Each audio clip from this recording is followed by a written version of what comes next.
Arriba al postple. Les formacions polítiques de la ciutat valoraran per a Martorell Televisió el ple ordinari municipal de cada mes. Retre comptes, mocions, pregs, preguntes, sensacions, accions o reaccions, així és com les formacions polítiques de la nostra ciutat veuen la sessió plenària una vegada ja finalitzada. Martorell Televisió, la televisió de la nostra ciutat, oberta a tothom. En el Dia Europeu en record de les víctimes del terrorisme, des de l'Ajuntament de Martorell commemorem amb profunda tristesa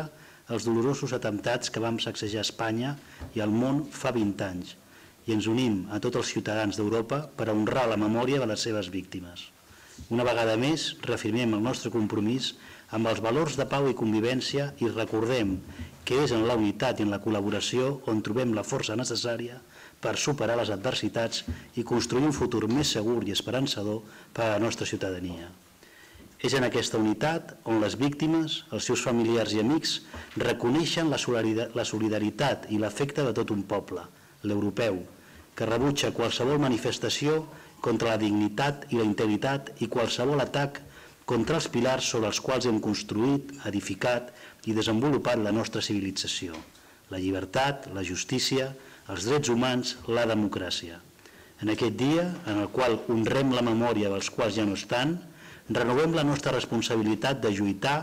infrangiblement contra el terrorisme en totes les seves formes i la nostra ferma determinació de continuar treballant junts per a construir un futur en el qual totes les persones puguin viure lliures de la por i la intolerància. En aquest 20è aniversari ens unim des del respecte i la solidaritat a totes les víctimes del terrorisme a Europa i en el món i recordem la nostra voluntat de treballar a favor de la pau i la justícia als nostres pobles i ciutats. Per això, les entitats locals ens comprometem a assegurar que la memòria de les víctimes de l'11M es mantingui intacta i ens inspiri a continuar construint una societat més justa, pacífica i lliure per a les generacions futures. Treballar perquè la veu dels qui van sobreviure a la barbàrie sigui el germen del compromís dels joves amb un futur pacífic i allunyat de qualsevol forma de radicalització.